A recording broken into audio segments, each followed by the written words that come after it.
Hello, ನಮಸ್ಕಾರ ಎಲ್ರಿಗೂ. ನಮ್ಮ ಸೂಟ್‌ಕೇಸ್ ಸ್ಟೋರೀಸ್‌ಗೆ ಮತ್ತೊಮ್ಮೆ ಸ್ವಾಗತ. ನಾವು ಈಗ ಹಂಪಿಯಲ್ಲಿ ನೆಕ್ಸ್ಟ್ ಪ್ಲೇಸ್‌ನ ನಿಮಗೆ ತೋರಿಸ್ತಾ ಇದ್ದೀವಿ. ಈ ಪ್ಲೇಸ್ ಹೆಸರು ಬಂದು ಸನಪುರ್ ಲೇಕ್ ಅಂತ. ಸೊ ನಾವೀಗ ಇರುವಂಥದ್ದು ಕೊರೈಕಲ್ ರೈಡು. ಕೊರೈಕಲ್ ರೈಡಲ್ಲಿ ಈ ಥರ ಒಂದು ಸ್ಪಿನ್ ಮಾಡೋವಂಥದ್ದು ಇಲ್ಲಿಂದು ವಿಶೇಷ. ಸೊ ಈ ಒಂದು ಸ್ಪಿನ್ ಹೇಗಿತ್ತಂತ ನೀವು ನೋಡಿ.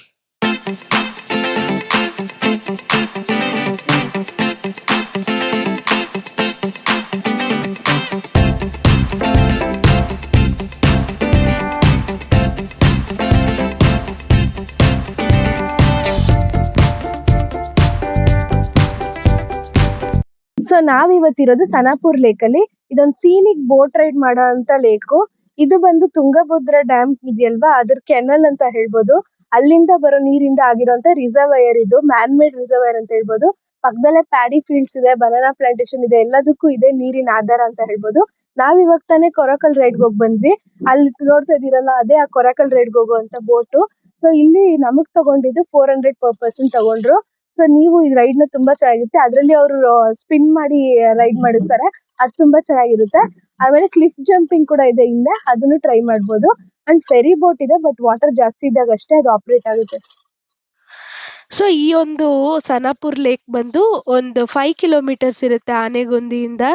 ಆನೆಗುಂದಿಯಿಂದ 5 ಕಿಲೋಮೀಟರ್ಸ್ ಇರೋದ್ರಿಂದ ಸ್ವಲ್ಪ ಈಸಿ ರೀಚಬಲ್ ಸ್ಪಾಟ್ ಅಂತ ಹೇಳ್ಬೋದು. ಯಾಕಂದ್ರೆ ಅಲ್ಲಿ ರೆಂಟಲ್ ಬೈಕ್ಸು ಮತ್ತೆ ಆಟೋಸು ಎಲ್ಲ ಕರ್ಕೊಂಬರ್ತಾರೆ ಇಲ್ಲಿಗೆ, ಇನ್ ಕೇಸ್ ಓನ್ ವೆಹಿಕಲ್ ಇಲ್ಲ ಅಂದ್ರೂನು. ಅಂಡ್ ಈ ರೆಂಟಲ್ ಬೈಕ್ಸು ಎಲ್ಲ ನಿಮ್ಗೆ 5 ಕಿಲೋಮೀಟರ್ಸ್ ಇಂದ ಇರೋದ್ರಿಂದ ಜಾಸ್ತಿ ಕಾಸ್ಟೂ ಆಗೋದಿಲ್ಲ. ಸೊ ಈ ಒಂದು ವ್ಯೂ ನೋಡಕ್ಕಂತೂ ನೀವು ಸನಪುರ್ ಲೇಕ್ಗೆ ಬರಲೇಬೇಕು ಅಂತ ಹೇಳ್ಬೋದು. ಅಂಡ್ ಇನ್ನೊಂದು ಟಿಪ್ ಏನು ಅಂದ್ರೆ ಸನಪುರ್ ಲೇಕ್ಗೆ ಬರೋವಂಥವ್ರಿಗೆ, ಈ ಸನಪುರ್ ಲೇಕ್ಗೆ ಬರೋ ವೇ ಏನಿದೆ ಅಲ್ವಾ, ಆ ಪ್ಯಾಡಿ ಫೀಲ್ಡ್ಸ್ ಎಲ್ಲ ಸಿಗುತ್ತೆ ನಮಗೆ ಸ್ಟಾರ್ಟಿಂಗು. ಅದು ಸೀನಿಕ್ ಆಗಿದೆ, ಅದು ನೋಡ್ಕೊಂಡ್ ಬರ್ಬೋದು ಬರ್ಬೇಕಾದ್ರೇನೆ. ಪ್ಯಾಡಿ ಫೀಲ್ಡ್ಸು ಮತ್ತೆ ಬನಾನಾ ಪ್ಲಾಂಟೇಶನು ಮತ್ತೆ ಈ ಕೋಕೋನಟ್ ಟ್ರೀಸು ಇದೆಲ್ಲ ಸಿಗುತ್ತೆ ನೋಡೋದಕ್ಕೆ. ಸೊ ಅದೆಲ್ಲ ನೋಡಿಕೊಂಡು ಬರಬೇಕಾದ್ರೆ ನಿಮಗೆ ಸನಪುರ್ ಲೇಕ್ದು ಒಂದು ಕಾಂಪೌಂಡ್ ವಾಲ್ ಥರ ಸಿಗುತ್ತೆ.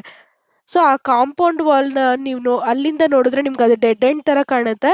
ಬಟ್ ಹಾಗೆ ಮುಂದೆ ಬಂದರೆ ನಿಮಗೆ ಲೆಫ್ಟ್ ಸೈಡ್ ರೋಡ್ ಕಾಣುತ್ತೆ. ಆ ಲೆಫ್ಟ್ ಸೈಡ್ ರೋಡ್ ತಗೊಂಡ್ರೆ ನಿಮಗೆ ಸನಪುರ್ ಲೇಕಲ್ಲಿ ಕೊರೈಕಲ್ ಬೋಟ್ ರೈಡ್ ಎಲ್ಲ ಮಾಡಿಸ್ತಾರೋ ಅದು ಸಿಗೋದು.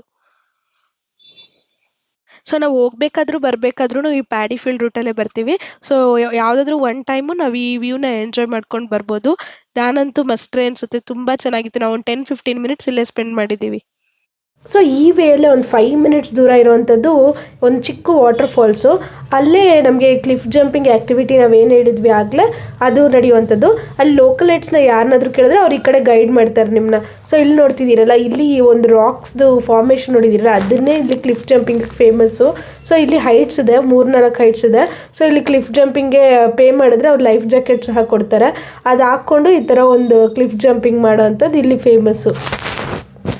ಸೊ ಹಾಗಾಗಿ ನಿಮಗೆ ಕ್ಲಿಫ್ ಜಂಪಿಂಗ್ ಆ್ಯಕ್ಟಿವಿಟಿ ಮಾಡೋದಿದ್ರೆ ಇಲ್ಲಿ ಬರ್ಬೋದು. ಇಲ್ಲಿ ಸ್ವಲ್ಪ ಹೈಟ್ಸ್ ಅಷ್ಟೊಂದು ಜಾಸ್ತಿ ಇಲ್ಲ. ಆ್ಯಕ್ಚುಲಿ ನಮಗೆ ವೀಡಿಯೋಸಲ್ಲೆಲ್ಲ ತೋರಿಸೋ ಹಂಗೆ ಅಷ್ಟು ಹೈಟಿಂದ ಏನು ಜಂಪ್ ಮಾಡಿಸಲ್ಲ. ಏನೋ ಒಂದು 5 ಫೀಟ್ 6 ಫೀಟ್ ಆ ಥರ ಅಷ್ಟೇ. ಸೊ ನಾವೀಗಿರೋದು ಬಂದು ಒಣಕೆ ಕಿಂಡಿ ಕೇವ್ ಪೇಂಟಿಂಗ್ಸ್ ಹತ್ರ. ಸೊ ನೀವೀಗ ನೋಡ್ತಿದ್ದೀರಲ್ಲ, ಈ ಥರನೇ ಒಂದು ಫಾರೆಸ್ಟ್ ರೂಟಲ್ಲಿ ಒಂದು 5 ಮಿನಿಟ್ಸ್ ಹಂಗೆ ನಡ್ಕೊಂಡು ಹೋಗಬೇಕು. ಮತ್ತು ಅಲ್ಲೆಲ್ಲ ನೋಡೋಕೆ ಒಂದು 10 ಮಿನಿಟ್ಸ್ ಆಗುತ್ತೆ, ವಾಪಸ್ ಬರೋಕೆ ಒಂದು 5 ಮಿನಿಟ್ಸ್ ಆಗುತ್ತೆ. ಆದರೆ ರೂಟು ನಮಗೆ ಹಂಗೆ ಹೋದರೆ ಗೊತ್ತಾಗೋದಿಲ್ಲ. ಯಾಕಂದರೆ ನೋಡ್ತಿದ್ದೀರಲ್ಲ, ಈ ಥರ ಇದೆ ಒಂದು ಸೀನ್ ಇಲ್ಲಿ.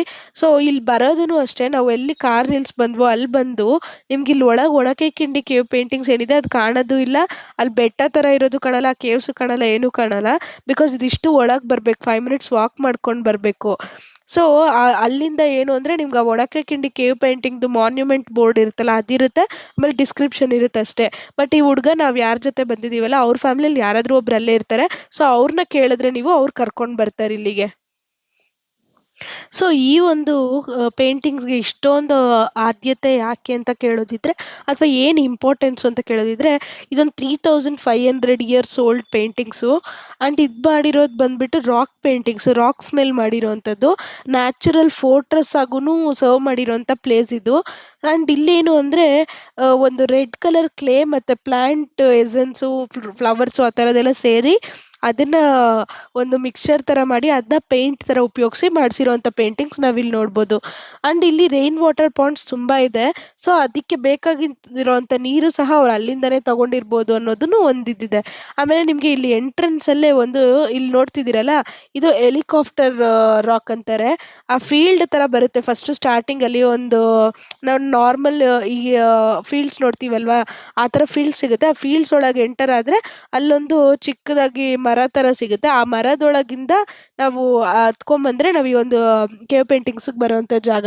ಸೊ ಫಸ್ಟು ನಾವು ಎಂಟ್ರೆನ್ಸ್ ಆಗೋದು ಫೀಲ್ಡ್ಗೆ, ಆಮೇಲೆ ಈ ಹೆಲಿಕಾಪ್ಟರ್ ರಾಕ್ ಅವಾಗಲೇ ತೋರಿಸಿದ್ನಲ್ಲ ಅದು ಕಾಣುತ್ತೆ, ಆಮೇಲೆ ಈ ಕೇವ್ ಪೇಂಟಿಂಗ್ಸು. ಸೊ ನಾವೀಗಿರೋದು ಫಸ್ಟ್ ಕೇವ್ ಹತ್ರ. ಸೊ ಈ ರಾಕ್ ಶೆಲ್ಟರ್ಸಿಂದನೇ ಇದನ್ನ ಒಣಕೆಕಿಂಡಿ ಕೇವ್ಸ್ ಅಂತ ಕರೆಯೋದು. ಒಣಕೆಕಿಂಡಿ ಕೇವ್ಸ್ ಅನ್ನೋದಕ್ಕೆ ಈ ಕೇವ್ಸ್ ಒಳಗೆ ಮನುಷ್ಯರಿದ್ರು ಅಂತ ಹೇಳ್ತಾರೆ. ಸೊ ಇಲ್ಲೊಂದು ಪೇಂಟಿಂಗ್ ಏನು ನೋಡ್ತಾ ಇದ್ದೀರಲ್ಲ, ಇಲ್ಲಿ ಎಷ್ಟೊಂದು ಥರ ಪೇಂಟಿಂಗ್ಸ್ ಮಾಡಿದ್ದಾರೆ ನಾನು ಆಗಲೇ ಹೇಳಿದಂಥ ಮೆಟೀರಿಯಲ್ ಯೂಸ್ ಮಾಡಿ. ನೋಡೋಣ ಬನ್ನಿ.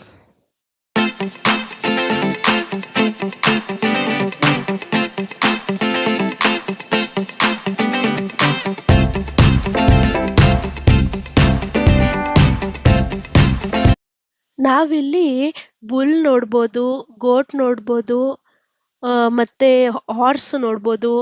ಆಮೇಲೆ ಇಲ್ಲಿ ಹ್ಯೂಮನ್ಸ್ ಥರನೂ ಪೇಂಟಿಂಗ್ ಇದೆ. ಆಮೇಲೆ ಮೇಲೆ ನೋಡಿದ್ರೆ ಇಲ್ಲೊಂದು ಸ್ಪೇಸ್ ಶಿಫ್ಟ್ ಸಹ ಪೇಂಟ್ ಮಾಡಿದ್ದಾರೆ. ಇದರಿಂದನೇ ಈ ಕೇವ್ಗೆ ಏಲಿಯನ್ ಪೇಂಟಿಂಗ್ಸ್ ಅಂತ ಹೆಸರು ಬಂದಿರೋದು. ಈ ಪೇಂಟಿಂಗ್ ಯಾರು ಮಾಡಿದ್ರು ಅಂತ ಇಲ್ಲಿ ಯಾರಿಗೂ ಗೊತ್ತಿಲ್ಲ. ಆ್ಯಂಡ್ ನೀವು ಇನ್ನೂ ಕೆಳಗೆ ಹೋದ್ರೆ ಇಲ್ಲಿ ಒಂದು ರಾಕ್ ಇದೆ ನೋಡಿ, ಇದ್ರ ಮೇಲೂ ಹ್ಯೂಮನ್ಸು ನೋಡಿ, ಇಲ್ಲಿ ಹಾರ್ಸು, ಹ್ಯೂಮನ್ಸು ಎಲ್ಲ ಹ್ಯೂಮನ್ ಪೇಂಟಿಂಗ್ ಎಲ್ಲ ಇದೆ. ಸೊ ಇನ್ನು ಈ ಕಡೆ ಬಂದರೆ ಈ ಕಡೆ ಇನ್ನೂ ಪೇಂಟಿಂಗ್ಸ್ ನೋಡ್ಬೋದು. ಸೊ ಈಗ ನಾವಿರೋದು ಸೆಕೆಂಡ್ ಕೇವ್ ಹತ್ರ. ಈ ಸೆಕೆಂಡ್ ಕೇವ್ ಹತ್ರ ಅಂದರೆ ಮೇಲೆ ನೋಡಿದ್ರೆ ನೀವಿಲ್ಲಿ ಇನ್ವರ್ಟೆಡ್ ಹ್ಯೂಮನ್ ಬೀಯಿಂಗ್ ಪೇಂಟಿಂಗ್ ಇದೆ. ಸೊ ನೀವು ಹಂಗೆ ಮೇಲೆ ಅಬ್ಸರ್ವ್ ಮಾಡಬೇಕು. ಅಲ್ಲಿ ಇನ್ವರ್ಟೆಡ್ ಹ್ಯೂಮನ್ ಅಂದರೆ ತಲೆ ಕೆಳಗೆ ಕಾಲು ಮೇಲೆ ಇರುವಂಥ ಪೇಂಟಿಂಗ್ ಇದೆ. ಸೊ ಅದನ್ನ ಅಬ್ಸರ್ವ್ ಮಾಡಿದ್ರೆ ನಿಮಗೆ ಕಾಣುತ್ತೆ. ಆಮೇಲೆ ಅಲ್ಲೇ ಪಕ್ಕದಲ್ಲಿ ಒಂದು ಬುಲ್ ಸಹ ಇದೆ. ಸೊ ಈ ಥರ ಒಂದೊಂದು ಕೇವಲ ಒಂದೊಂದು ಥರ ಪೇಂಟಿಂಗ್ ಫೇಮಸ್ ಇದೆ ಇಲ್ಲಿ. ಸೊ ಎಲ್ಲನೂ ಒಂದು ಡಿಫ್ರೆಂಟ್ ಪೇಂಟಿಂಗ್ಸ್ ಅಂತ ಹೇಳ್ಬೋದು. ಸೊ ಅಲ್ಲಿ ಅದು ನೋಡಿದ್ರಲ್ಲ ಎಷ್ಟು ಹೈಟ್ ಇದೆ ಅಂತ. ಆಮೇಲೆ ಅಲ್ಲಿ ಜಾಸ್ತಿ ಗ್ಯಾಪೂ ಇಲ್ಲ, ಬಟ್ ಯಾರು ಮಾಡಿದ್ರು ಪೇಂಟಿಂಗ್ ಅಂತ ಯಾರಿಗೂ ಗೊತ್ತಿಲ್ಲ. ಸೊ ನಾವೀಗಿರೋವಂಥದ್ದು ಥರ್ಡ್ ಕೇವ್ ಹತ್ರ. ಈ ಥರ್ಡ್ ಕೇವ್ ಬಂದು ಇಲ್ಲಿ ಏನು ಅಂದರೆ ಇದ್ರ ಮೇಲೆ ಇಲ್ಲಿ ಪೇಂಟಿಂಗ್ಸ್ ನೋಡ್ಬೋದು ನಾವು ಈ ಬಂಡೆ ಕೆಳಗೆ. ಸೊ ಇಲ್ಲಿ ನೋಡ್ತಿದ್ದೀರಲ್ಲ, ಇಲ್ಲಿ ಈ ಥರದ್ದು ಈ ಕೇವಲ್ ಬಂದು ಅವರು ಯೂಸ್ ಮಾಡ್ತಿರೋಂಥ ವೆಪನ್ಸು ಮತ್ತು ಹೌಸಸ್ದು ಈ ಥರ ಹ್ಯೂಮನ್ ಬೀಯಿಂಗ್ ಪೇಂಟಿಂಗು ಈ ಥರ ಎಲ್ಲ ಇದೆ. ಮತ್ತು ಸ್ನೇಕು, ರೆಪ್ಟೈಲ್ಸು ಇದೆಲ್ಲ ಪೇಂಟಿಂಗ್ಸು ನಾವು ಈ ಥರ್ಡ್ ಕೇವಲ್ಲಿ ನೋಡ್ಬೋದು.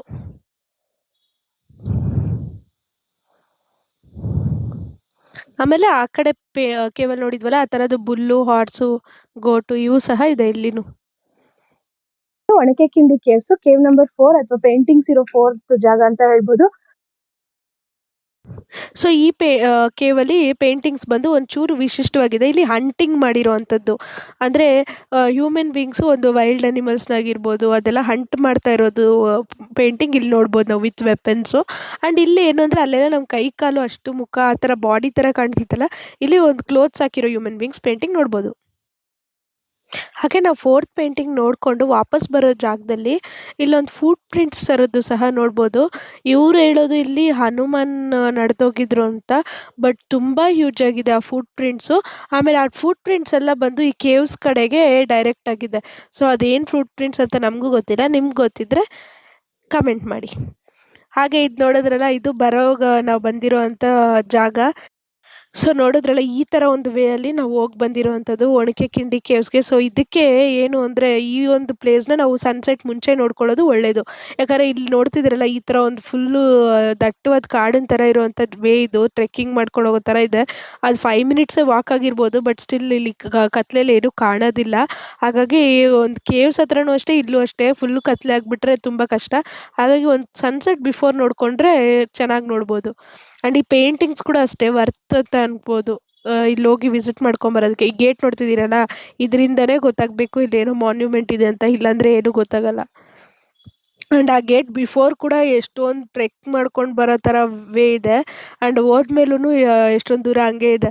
ಗೇಟ್ ತೆಗ್ದಿದ ತಕ್ಷಣ ನಿಮಗೆ ಕಾಣೋದಿಲ್ಲ, ಅದು ಒನಕೆ ಕಿಂಡಿ ಕೇವ್ ಪೇಂಟಿಂಗ್ಸು ಈ ಥರ ಒಂದು ವೇಯಲ್ಲಿ ಸ್ವಲ್ಪ ದೂರ ನಡ್ಕೊಂಡು ಹೋದ್ಮೇಲೆ ಕಾಣೋದು. ಸೊ ಹಾಗಾಗಿ ಇವ್ರ ಹೆಲ್ಪ್ ತಗೊಳ್ಳೋದು ತುಂಬ ಅಗತ್ಯ ಅಂತ ಹೇಳ್ಬೋದು. ಸೊ ನೋಡಿದ್ರಲ್ಲ, ಇವತ್ತು ನಾವು ತೋರಿಸಿದ್ದು ಇಷ್ಟು ಪ್ಲೇಸಸ್ಸು. ಇನ್ನಷ್ಟು ಹಂಪಿ ಪ್ಲೇಸಸ್ ಎಕ್ಸ್ಪ್ಲೋರ್ ಮಾಡೋಣ ಅಂತ ಹೇಳ್ತಾ, ಇವತ್ತು ನಾವು ತೋರಿಸಿರುವಂಥ ಹಂಪಿ ಪ್ಲೇಸಸ್ಸು ಮತ್ತು ಈ ವಿಡಿಯೋ ನಿಮ್ಗೆ ಇಷ್ಟ ಆಗಿದ್ದರೆ ಲೈಕ್ ಮಾಡಿ, ಶೇರ್ ಮಾಡಿ, ಸಬ್ಸ್ಕ್ರೈಬ್ ಮಾಡಿ. Thank you for watching us.